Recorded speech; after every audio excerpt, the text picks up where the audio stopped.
Bonjour à toutes et à tous, j'espère que vous allez bien. Aujourd'hui, on va continuer notre cours avec la séance 7. On va commencer vraiment ce qui est la dernière partie du cours, parce qu'on a dû naturellement raccourcir les cours. Donc, je voudrais d'abord faire quelques petites annonces. Ok, ce sont plutôt des annonces positives. Aujourd'hui, c'est la séance 7 et on va faire la séance 7 et 8 si tout va bien. Ça, comme je viens de dire, c'est la dernière partie du cours où on va parler des impôts, de la fiscalité qui est, à mon avis, une partie essentielle, centrale pour parler de tous les restes, pour parler de la dette, de déficit, des services publics.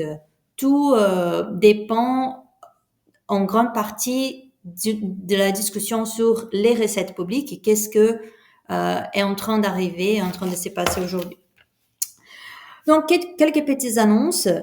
Comme vous le savez, l'université, elle est bloquée pour l'instant. Il y a beaucoup d'incertitudes sur les calendriers. Et à cause de cela, on a dû repousser l'examen au 8 mars. Mais je sais que vous avez les projets à rendre les 2 mars et même si le projet a été annoncé au début du cours pour que vous pouviez avancer doucement, je sais qu'une grande partie de la classe va être en train de bosser à fond pendant la semaine d'avant, les débuts mars.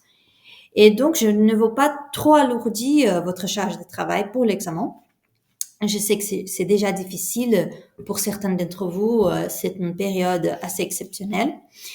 Et c'est pour ça que j'ai décidé que je vais changer les 2 prochains cours, dans le sens où je vais faire une chose beaucoup plus basique, beaucoup plus légère que je ferais normalement. Donc, on va parler d'impôts et je veux absolument parler de ça car c'est essentiel si vous voulez travailler dans le secteur public, si vous voulez travailler dans le secteur privé. Connaître les systèmes d'imposition est quelque chose de fondamental, à mon avis, pour la vie professionnelle, pour la vie personnelle, etc. Mais les plans, c'est, comme je vous ai dit, de faire une chose aujourd'hui plus simple. Et la semaine prochaine, on va finir rapidement l'histoire que je vais commencer aujourd'hui. Et on va faire un récap des choses les plus importantes du semestre qui feront partie de l'examen. Cela dit, s'il y a quelques annonces de la présidence qui sont en train de changer les décisions concernant l'examen, bien sûr, je vais vous tenir au courant, mais pour l'instant, c'est comme prévu. Sachant que si la fac est ouverte, les prochaines cours seront en présentiel. Et aussi, sachant que si vous venez, je sais que ça peut paraître beaucoup de contenu, mais si vous venez au cours et si vous faites attention, je pense que la plupart du travail est fait. En fait, la majorité du travail, elle est déjà accomplie. Parce que vous aurez beaucoup moins à réviser. Et surtout quand je ne vais pas demander quelque chose dont je ne parle pas en cours. Absolument pas.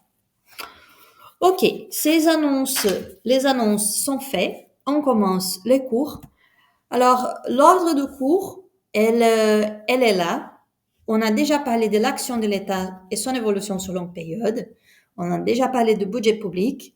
Normalement, on parlerait de 3 choses pour cette partie 3 des comptes publics, qui on va commencer aujourd'hui. On parlerait des recettes, des dépenses et des déficits. Comme on n'a pas eu certains cours, on va finir ici dans la partie recettes, mais je pense que ça nous donne déjà beaucoup d'éléments pour parler des dépenses de déficit. Alors, pourquoi parler des recettes d'impôts et comme on va voir, les recettes publiques vont au-delà des impôts. Je pense que c'est un enjeu fondamental pour plusieurs raisons. Premièrement, ça reflète une lutte pour les pouvoirs, une lutte des classes, dans le sens où l'argent est toujours nécessaire. On va toujours avoir besoin d'argent pour financer l'éducation, les infrastructures, la police, etc. Et en même temps, personne ne veut payer. Les agents, normalement, ils sont résistants à payer de leur propre poche. Et cela va révéler donc la façon dont un système d'imposition fonctionne, va révéler, va être va révéler quels sont les groupes capables d'imposer leurs intérêts, d'imposer, de faire valoir leur influence, de prendre le dessus et de être moins imposés. Donc voilà, ça reflète une lutte, un conflit d'intérêts.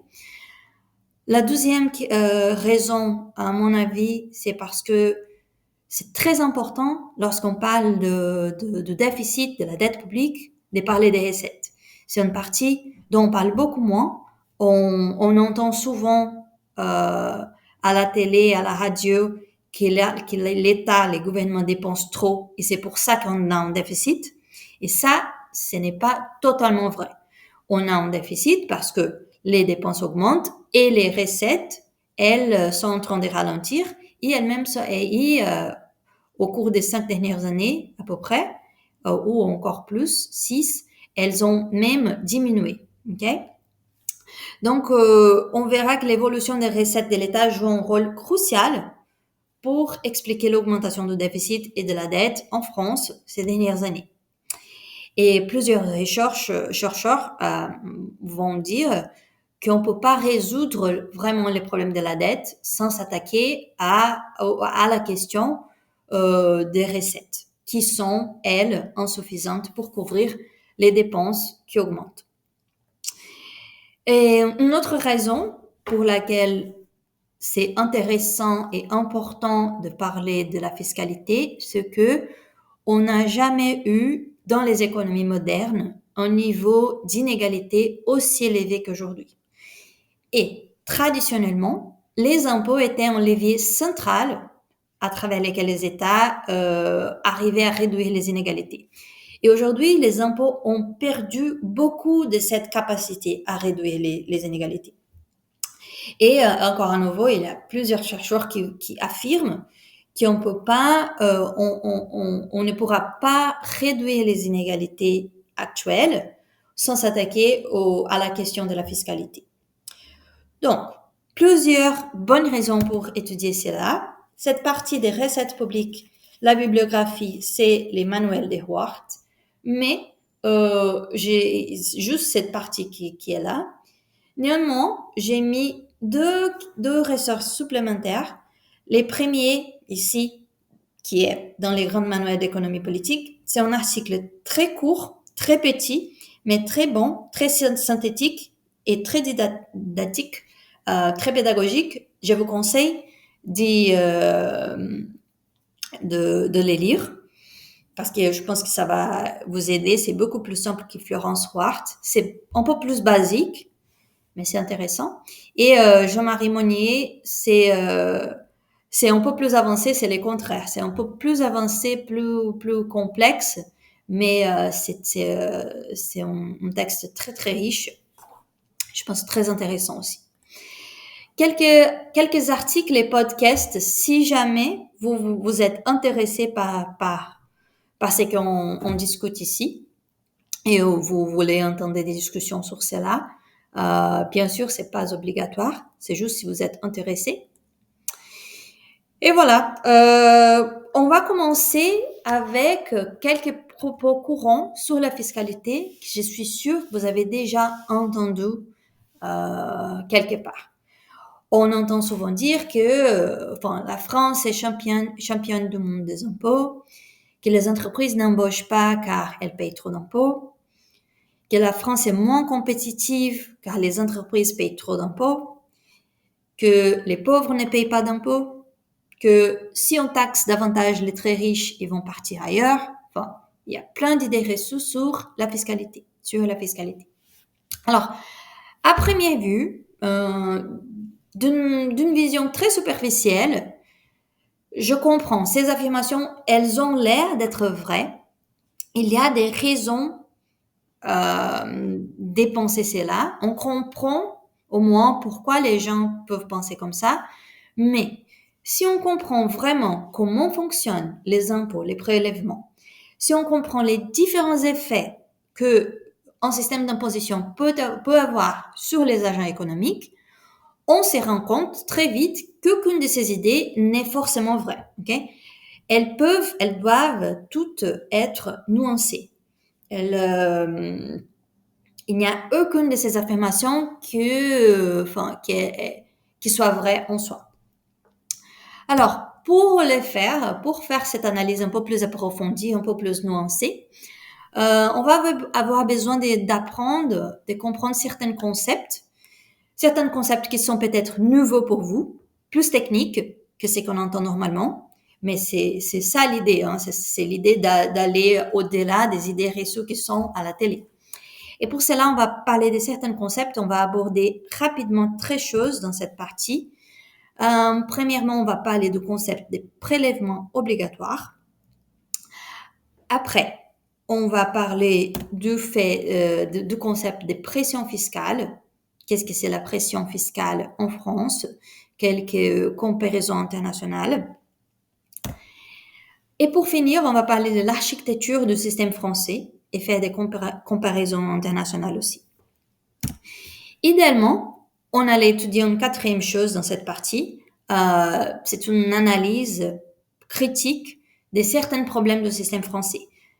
Surtout de la raison pour laquelle, lorsqu'on prend tous les impôts, les prélèvements en compte, on se rend compte que le système est en fait régressif, c'est-à-dire qu'il prélève proportionnellement plus sur les plus pauvres et sur les classes moyennes que sur les très très riches.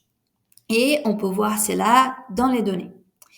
Je vais citer pendant la prochaine séance, quelques raisons pour cela, mais on va pas approfondir ces points parce que sinon, ça fait trop. Donc, on commence par les concepts de prélèvement obligatoire. Normalement, lorsque les gens disent que la France est la championne du monde des impôts, elles sont en fait en train de dire ce qui est techniquement une bêtise parce que la France, elle n'est pas championne du monde des impôts. La France, elle est effectivement l'un des pays avec les plus grands taux de prélèvement obligatoire, pas d'impôts. Il y a une différence. Ça, c'est la classification de l'Organisation de coopération et de développement économique, l'OCDE, qui va regrouper les pays qui sont, entre guillemets, les plus développés du monde. Et on va mesurer la quantité d'impôts, de prélèvements payés dans chaque pays par rapport au PIB, par rapport à la taille de l'économie. C'est en gros combien d'argent on paye de manière obligatoire à l'administration publique. On va mettre tous les pays en ordre, de ceux qui payent le plus par rapport au PIB aux ceux qui payent le moins. Et c'est comme ça qu'on va faire des comparaisons internationales. Donc, quand on dit la France, elle est championne du monde des impôts, ça vient de cette donnée-là, ok? De prélèvement obligatoire par rapport au PIB. Alors, on doit commencer alors par cette expression, prélèvement obligatoire, et pas pour l'impôt. Les impôts sont les mots qu'on utilise les plus, mais il faut parler en fait du concept de prélèvement qui est plus large que celui d'impôt. C'est quoi la définition? Les prélèvements obligatoires peuvent être définis comme tous les versements obligatoires d'argent qu'on fait aux administrations publiques pour financer leurs dépenses. C'est qu'on est censé payer, on est obligé à payer aux administrations publiques pour financer leurs dépenses. Qui est censé payer les prélèvements obligatoires? Tout le monde, les individus, les entreprises, les ONG et même les entités publiques. Tout le monde va payer des prélèvements obligatoires. On dit obligatoire parce que ce n'est pas un choix, on est obligé à les faire si on veut participer des activités de la société. Alors, lorsqu'on dit ça, on pense à quoi? Il y a 3 grandes catégories de prélèvements obligatoires. Nous avons les impôts, les cotisations et les contributions sociales. On est obligé à payer les trois, selon notre situation, bien évidemment. Et cela sert à financer l'État, les collectivités locales et la sécurité sociale. Okay? Donc, impôts, cotisations et contributions sociales. Dans les manuels, vous allez trouver deux grandes catégories, impôts et cotisations, et pas trois. Cette division, c'est à moi. Mais je pense qu'il faut les diviser comme ça parce qu'il existe une grande controverse autour de la nature de des contributions sociales, qui est ce que j'ai présenté comme une catégorie à part. Qu'est-ce que c'est ces trucs? Parce que en France, la justice française, la Cour en France dit quels sont des impôts, mais les organisations internationales comme l'OECD, le CDE, elle dit que les contributions font partie des cotisations. Donc, en gros, ce n'est pas chaque entité dit une chose différente. L'important, ce n'est pas vraiment combien de catégories on a, mais l'important, c'est de savoir quelles sont ces caractéristiques, qu'est-ce qui va différencier les impôts des cotisations et des contributions. L'important est de savoir surtout que chacune de ces catégories a des sources spécifiques et a des destinations spécifiques. Donc, pourquoi est-ce qu'on parle des prélèvements? Voilà, c'est ça que je voulais dire. Pourquoi est-ce qu'on parle de prélèvements et pas d'impôts, tout simplement? Parce que les impôts sont une partie des prélèvements obligatoires. Ils servent à financer l'État et les collectivités, surtout. Et donc, ils servent à financer les politiques qui sont parmi les compétences, les politiques qui sont des compétences de l'État et des collectivités. Je vous invite à lire dans la séance, je pense que c'est la séance 5, aujourd'hui c'est la séance 7, donc dans la séance 5, on a fait une liste de quelles sont les politiques qui sont sous la responsabilité de l'État, quelles sont les politiques sous la responsabilité des collectivités et de la sécurité sociale. Et ça, c'est très important d'avoir ça en tête. Parce qu'en fait, si les cotisations et les contributions, donc les impôts vont financer l'État et les collectivités, et ils servent donc à financer certaines politiques qui sont des responsabilités de l'État et des collectivités. Les cotisations et les contributions sont une autre partie qui servent à financer la sécurité sociale et donc les politiques qui appartiennent à la sécurité sociale. Ça veut dire que si on est intéressé par le financement d'une politique spécifique, on va penser par exemple, vous êtes intéressé par la question de la transition écologique et comment est-ce qu'on va financer la transition écologique ou la question de la réforme des retraites. C'est utile de savoir quels sont les prélèvements qui sont susceptibles de financer une politique et quels sont les prélèvements qui, même s'ils augmentent, ils ne peuvent pas être utilisés pour financer une certaine politique. Par exemple, si on augmente les impôts, c'est très difficile de dire que ça va aider la question de la retraite, okay? Parce que les impôts ne financent pas la retraite. Donc voilà, on va aborder ça plus en détail après. Mais pour continuer, les prélèvements obligatoires, ils ont trois fonctions principales. Premièrement, fournir des recettes pour financer les dépenses publiques.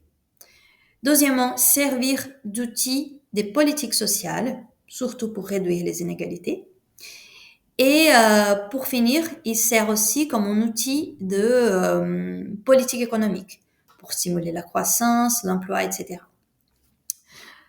Pour expliquer cela un peu plus en détail. La première fonction est la plus traditionnelle, ok? C'est on collecte des impôts pour générer des dépenses pour l'administration publique. Ça, c'est les basiques. Donc les impôts, les prélèvements obligatoires, les impôts, bien évidemment, comme on sait déjà, au début, il y avait que l'État, il n'y avait pas de collectivités ni de sécurité sociale, et donc il n'y avait que des impôts, il n'y avait pas de cotisations, de contributions. Et la première fonction, c'est bien sûr de générer des recettes pour faire de la guerre, pour construire des ponts, des routes, etc. Donc les premiers impôts en France, ils datent du XIVe siècle Et c'était la seule fonction pour plusieurs siècles. Néanmoins, comme on sait aussi, au fur et à mesure que le capitalisme se développe, que l'État s'agrandit, que les besoins de la société deviennent plus complexes, les impôts, les prélèvements commencent à avoir d'autres fonctions. La première, c'est de servir des politiques économiques, d'outils des politiques économiques. Les impôts servent pour faire de la politique économique, pour stimuler la croissance et l'emploi. Pourquoi? Comment? Parce que les impôts, ils peuvent changer les comportements des agents, ok? Et les gouvernements essayent de changer ces comportements dans la direction qu'ils souhaitent. Par exemple, pendant notre cours des relations économiques internationales, j'espère que vous vous souvenez de ça, on a vu que une des politiques les plus traditionnelles à travers lesquelles les pays riches ont tenté de s'industrialiser au cours du 19e, 20e siècle, c'était de mettre des impôts sur les importations. OK? Les impôts sur les biens importés. Pourquoi? Parce que cela aurait la capacité de changer les comportements des agents. C'est pas exactement la même chose, mais l'imposition des tarifs pour changer les comportements des agents, c'est un peu aussi ce que Trump essaie de faire aujourd'hui. Donc, si on met des impôts sur les importations, les producteurs nationaux auraient moins de concurrence, les consommateurs nationaux auraient moins d'options car les importés deviennent plus chers. Donc voilà, c'est une manière de tenter de stimuler la croissance. Mais aujourd'hui, ici en France, un autre exemple, c'est que une manière de faire de la politique économique à travers de l'impôt, ce que Macron fait, c'est d'alléger la charge d'impôt payée par les entreprises, aussi pour essayer de changer leur comportement. On va dire, si les entreprises payent moins d'impôts, elles vont investir davantage, elles vont embaucher davantage parce qu'elles ont plus d'argent dans leur caisse. Donc voilà, ça, ce sont des exemples pour illustrer cette idée que l'impôt peut servir comme quelque chose qui va changer le comportement des agents et qui peut encourager l'activité économique. Et pour finir, cette troisième fonction de l'impôt comme outil de politique sociale, c'est parce que les impôts servent aussi à réallouer, redistribuer les ressources dans une économie. Donc si, lorsqu'on collecte des impôts, on collecte une proportion plus élevée du revenu des plus riches que du revenu des plus pauvres, une proportion de leur revenu plus élevée, cette différence entre les revenus de ces deux groupes va diminuer. Et je vais vous montrer ça après avec un schéma très sympa. Mais ce n'est pas au hasard que la période où, en Europe, on a eu la plus grande baisse des inégalités, c'était aussi la période où on a eu une augmentation de la progressivité de l'impôt, de la taxation des plus riches. Et le contraire depuis la période néolibérale.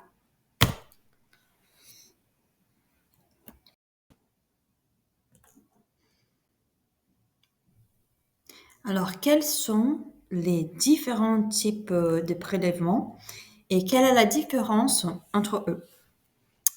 D'abord, ce qui va différencier les différents types de prélèvements obligatoires, comme on a dit, c'est surtout à qui ils vont, à quelle partie de l'administration publique ils sont adressés. Ce qui va déterminer par conséquent qu'est-ce qu'ils peuvent financer ou pas. On commence, voilà, ici c'est les schémas qu'on a fait dans la séance 5 et on commence par les collectivités locales et l'État.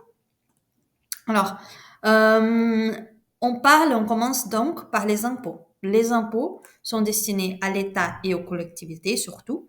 Elles sont les principales sources des recettes pour eux. Okay? Et ici, on va se concentrer surtout sur la question de l'État. Alors, les impôts vont financer les services de l'État de façon large et n'ouvrent pas des droits.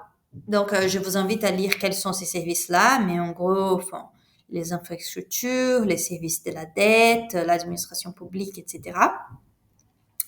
Et la défense aussi, la police. Et ils n'ouvrent pas des droits et non pas des destinations spécifiques. Qu'est-ce que ça veut dire? Ça veut dire que je n'ai pas le droit à une action spécifique car je paye des impôts. Je ne peux pas demander, par exemple, je ne peux pas demander à l'administration d'installer un lampadaire dans ma rue ou construire un pont parce que j'ai payé des impôts. Ok? Les impôts vont à un pot commun pour financer l'intégralité des dépenses. Ça, c'est un principe de budget qu'on a vu pendant notre partie de budget. Et ça a du sens parce que on a presque, à peu près, 70 millions de personnes en France, avec des besoins extrêmement différents, avec des intérêts extrêmement différents. Alors, vous imaginez à quel point ce serait ingérable, impossible, si tout le monde avait les droits d'exiger un service spécifique, car cette personne a payé des impôts. C'est là aussi, c'est dans cette histoire de destination spécifique et des droits qu'on peut différencier les impôts des taxes, qui sont aussi des recettes, des sources de recettes pour les collectivités et l'État. Mais une taxe, elle est, par exemple, la taxe d'enlèvement, des ordures ménagères. Ça, c'est l'exemple le plus courant. Elle existe et elle sert à financer un service spécifique, ok? Elle sert à financer les services des déchets.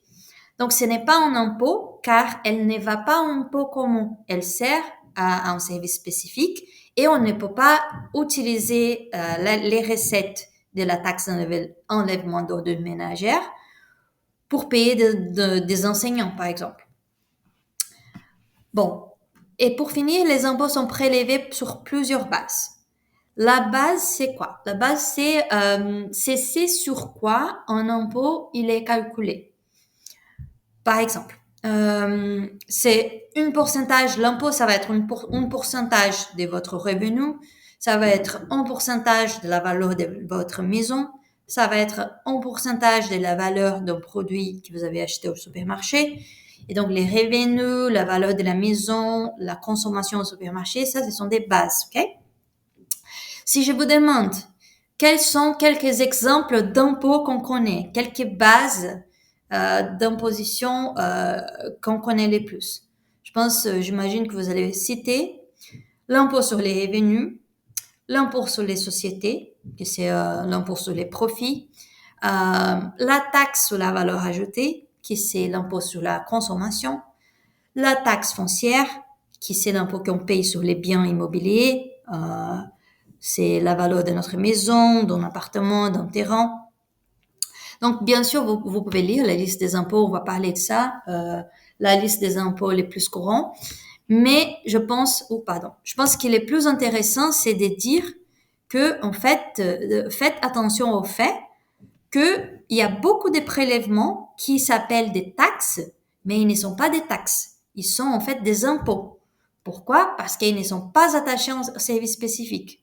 La taxe sur la valeur ajoutée qu'on vient d'évoquer, par exemple, la TVA, elle est un impôt parce que c'est l'impôt qui rapporte le plus à l'État.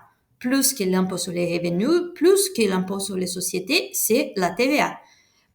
La taxe foncière, elle est aussi un impôt, ok? La taxe des consommations sur les produits énergétiques, tout ce qui va fournir des recettes générales et pas pour un service spécifique, la TVA, elle sert à financer toutes les fonctions de l'État. Et donc, elle est en fait un impôt. Il faut la différencier par exemple, la taxe d'enlèvement d'ordures ménagères, la taxe de séjour que les touristes y payent pour les services d'une ville, etc. Ça, ce sont des taxes.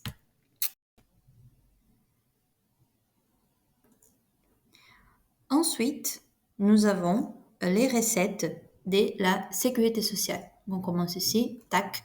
Maintenant, on parle de la sécu. La deuxième grande catégorie des prélèvements obligatoires sont les cotisations sociales. Okay? Ils sont les cotisations, on va dire. Ils sont la principale source d'argent pour financer la sécu. Ils financent alors les services de la sécu. Les premières cotisations ont été créées à la fin du 19e siècle, lorsqu'on a commencé à mettre en place en France, ok? Quand on a commencé à mettre en place des caisses d'assurance pour les travailleurs. Donc, on faisait des caisses d'assurance au sein d'une entreprise, au sein d'un secteur pour couvrir les accidents de travail, pour couvrir la retraite. Quelle était la logique? Les patrons mettaient un pot d'argent dans ces caisses, les travailleurs mettaient un autre peu, et comme ça, on finançait des assurances pour couvrir les travailleurs dans les situations de retraite, d'accidents de travail, plus tard des situations de maladies, etc. Ces contributions-là qu'on met dans une caisse pour une assurance, ce sont les cotisations.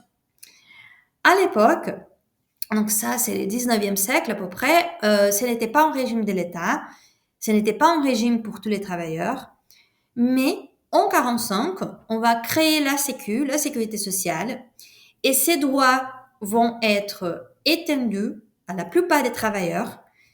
Ces droits vont faire partie d'un système public. Et comme ça, les prélèvements, les cotisations vont devenir un prélèvement obligatoire. Donc voilà, sécurité sociale. Après, les cotisations sont différentes des impôts dans le sens où elles ouvrent des droits et elles sont liées à des services spécifiques. Elles sont liées aux services de la protection sociale, la retraite, la santé, les allocations familiales, les accidents de travail, maladies professionnelles.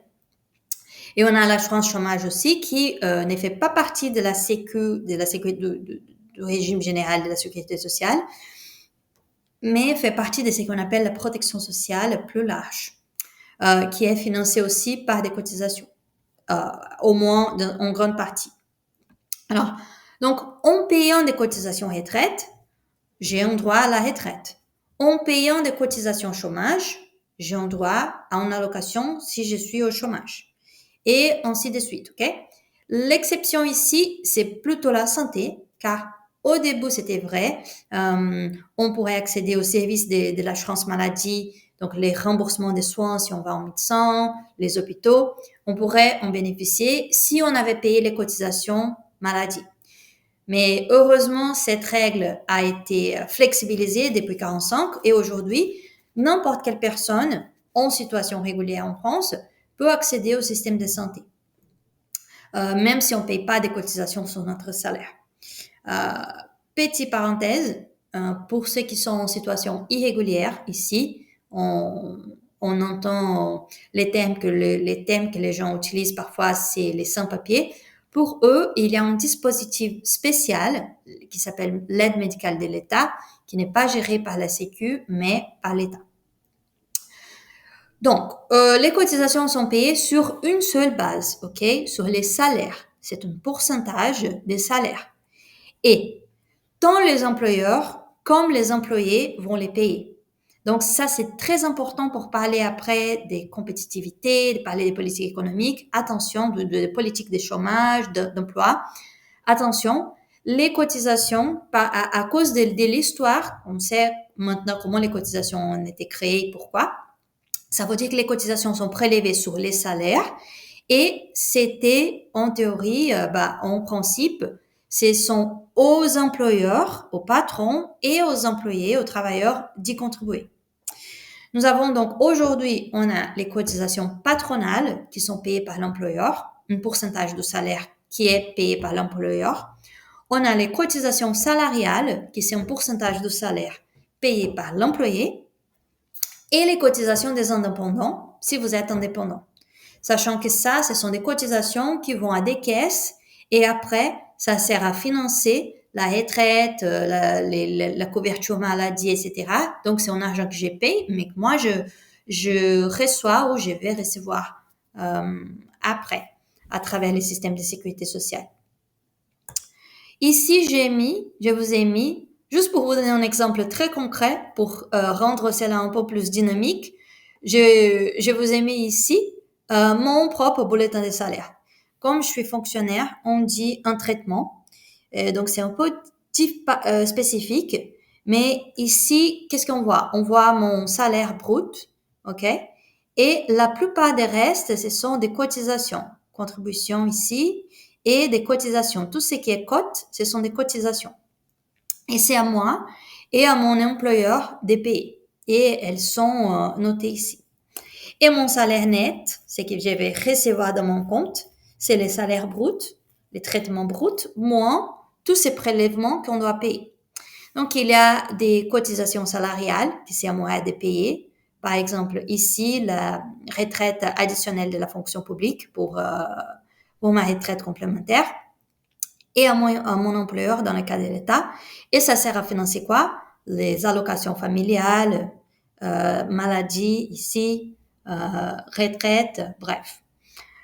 Tout ce qui est cote sale, c'est cotisations salariales et cote patte, les cotisations patronales. Alors, si vous êtes en France, vous devez alors absolument savoir qu'est-ce qui sont des cotisations, parce que ça, c'est la spécificité de la France. Ce n'est pas comme dans d'autres pays. Bon, il y a certains pays où il y a une charge importante des cotisations, mais en France, les cotisations, elles sont une grande partie des prélèvements obligatoires, ok? De la charge d'impôt dans le langage courant. Et lorsqu'on dit que la France elle est championne du monde des impôts, ça ne veut pas dire qu'on paye plus d'impôts qu'ailleurs, mais ça veut dire ce qui rend la charge des prélèvements obligatoires plus grande qu'ailleurs, c'est précisément l'effet qu'on paye beaucoup de cotisations. Et comme on verra plus tard, j'espère, ce n'est pas forcément un problème dans le sens où moi, par exemple, je paye plus de cotisations pour financer la santé et la retraite que dans notre pays, mais je paye beaucoup moins ou rien de ma poche après. Donc, c'est dur de comparer directement les pays comme ça. Une autre question, c'est que ça, c'est important aussi lorsqu'on parle de la compétitivité de l'économie de la France, par exemple, parce que pour beaucoup de chercheurs, pour beaucoup de personnes, la France serait moins compétitive que d'autres pays, car il y aurait trop d'impôts, trop de cotisations sur les salaires à être payés par les employeurs. Donc la logique, c'est de dire que s'ils embauchent plus, ils ont plus de salaires à payer et par conséquent, ils ont aussi plus de cotisations à payer. Et ça, ce serait, il y aurait moins d'incentives, alors moins d'incitation à embaucher. Néanmoins, il faut aussi savoir nuancer cette affirmation. Il n'y a pas vraiment un lien direct, proportionnel entre compétitivité et coût de travail. Okay? Il n'est pas correct de dire que c'est la raison pour laquelle les entreprises n'embauchent pas. Ça, c'est pas la question du cours, mais en gros, premièrement, il y a plusieurs facteurs ici. Premièrement, il y a énormément de dispositifs qui vont exonérer les entreprises des payer des cotisations pour les travailleurs qui sont à 1 SMIC, à 2 SMIC, énormément. Donc, elles doivent payer beaucoup moins de prélèvements sur les faibles salaires, voire aucun. Donc, il y a aussi plein d'autres facteurs qui vont influencer la compétitivité. Donc, on a vu ça aussi dans notre cours des relations économiques internationales. Les infrastructures, la législation, la formation des travailleurs, un plan clair de développement de la part de l'État avec plus d'investissement. Il y a plusieurs autres facteurs qui vont avoir une influence sur la compétitivité d'un État. Et pour illustrer cela, on peut dire qu'il y a d'autres pays où les cotisations ont un poids important dans l'ensemble des prélèvements obligatoires et qui sont considérés comme plus compétitifs. L'Allemagne est un exemple d'un pays où les cotisations sur les salaires ont un poids important. Donc, pour résumer cette partie, 1. Les cotisations représentent une grande partie des prélèvements obligatoires en France, plus que dans une grande partie des autres pays. 2.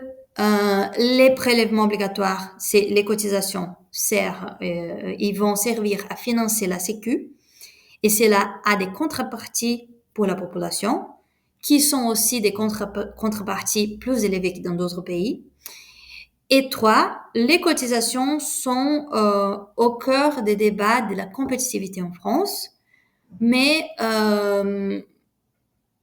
les rôles des cotisations dans les manques d'emploi et dans les ralentissements économiques, il est aussi à nuancer. Ok, on continue. Donc, on a déjà parlé des cotisations et pour finir, nous avons les contributions sociales. L'histoire de la création de ce troisième type de prélèvement, qui personne n'est d'accord pour les classifier, si ce sont des cotisations ou des impôts, est très intéressante. Okay? Ces systèmes d'impôts-là, ces systèmes d'impôts et de cotisations, ils marchaient jusqu'aux les années 90. Néanmoins, comme vous le savez, les années 90, c'était une période de grandes transformations. On a eu plusieurs transformations de l'économie mondiale qui vont nous amener à créer un nouveau type de prélèvement, les contributions sociales. Pour que vous puissiez avoir une idée de l'importance des contributions sociales aujourd'hui, en 2023, juste une contribution sociale, la CSG, la contribution sociale généralisée, a levé plus d'impôts plus d'argent que l'impôt sur les revenus et que l'impôt sur les sociétés ensemble. Donc, je répète, en 2023, juste une contribution sociale a levé plus d'argent pour l'État, pour l'administration publique, pardon, a levé plus d'argent que l'impôt sur les revenus et l'impôt sur les sociétés ensemble. Donc, c'est quelque chose qui rapporte beaucoup d'argent. Alors, les années 90, comme j'ai dit, c'était une période de plus de résistance aux impôts. Et comment on sait, donc comment est-ce qu'on peut expliquer la création des nouveaux impôts dans une telle période? Alors, une fois qu'on comprend les contextes de pourquoi la CSG, la contribution sociale, a été créée, ça devient beaucoup plus clair. Parce que, en gros, les contributions sociales, elles vont remplacer, dans une certaine manière, les cotisations. Pourquoi? Si on se télétransporte au début des années 90, qu'est-ce qu'on va trouver? C'était la période de la mondialisation, c'était une période de ralentissement de la croissance en Europe. Il y avait les problèmes de chômage, okay? Et il y avait aussi les problèmes que plus de chômage, moins de croissance, réduisaient les recettes de la sécurité sociale. Et en même temps, les dépenses de la sécurité sociale étaient en train d'augmenter. Donc, la situation n'était pas top, on peut dire, pour l'Europe, y compris pour la France. Donc, il fallait relancer la croissance et l'emploi, et il fallait aussi lever plus d'argent pour la sécurité sociale. Et les discours néolibéraux étaient très clairs. Une des causes, pour les discours néolibéraux, une des causes du chômage en France était les coûts du travail, étaient les niveaux des cotisations sociales. C'était la logique dont on a parlé dans les diapos précédents. Donc, si on réduit cette charge des cotisations pour les employeurs, l'idée serait qu'on allait relancer l'emploi. Et comme ça, les gouvernements ont commencé une série de politiques qui ont, au fur et à mesure, qui ont réduit la charge de cotisation patronale, ok, de la partie des cotisations payées par les patrons, pour alléger cette charge, pour tenter de stimuler la croissance et l'emploi. Néanmoins, il y a un problème. Il faut financer la sécurité sociale et moins de cotisations, c'est moins de recettes. Alors, qu'est-ce qu'on va faire pour compenser cette perte des recettes? Les gouvernements vont créer des contributions sociales. Et quelle est la différence? Donc voilà, la sécurité sociale ici. Quelle est la différence avec les cotisations?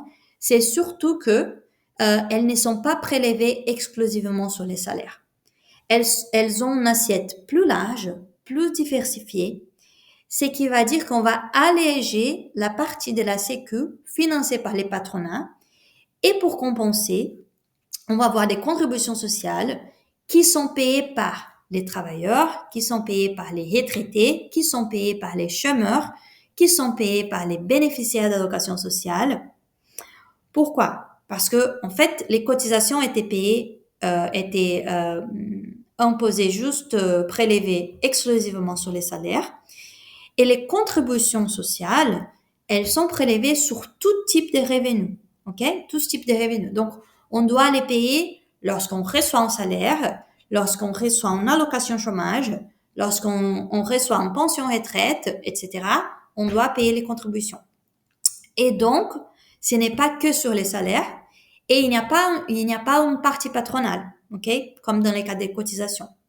Donc, en pratique, la création de la CSG a permis de réduire la charge fiscale des entreprises et cela a été remplacé par plus de contributions de la société, de la population en général.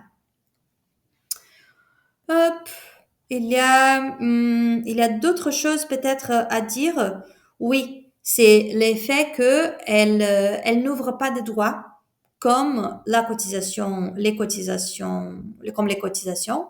Et c'est pour ça, en fait, les contributions sociales, elles sont quelque chose d'hybride parce elles servent à financer la sécu comme les cotisations, mais elles n'ouvrent pas des droits spécifiques et elles sont prélevées sur plusieurs types de revenus comme les impôts. Voilà. Voilà la confusion. Donc, question.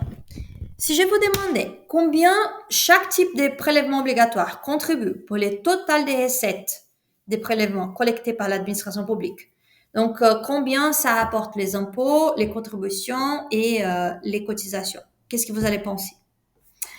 Quelle partie des recettes des prélèvements obligatoires vient de chaque catégorie? Je voulais vous donner un ordre de grandeur, ok, une estimation. Donc, si on prend les chiffres de 2023, par exemple, et si on fait une estimation, on pourrait dire que les impôts et les assimilés, comme les taxes, vont représenter à peu près 50% des recettes que l'administration publique lève à travers des prélèvements obligatoires. Les cotisations sociales représentent à peu près 35%. Et les contributions sociales vont représenter à peu près 15%.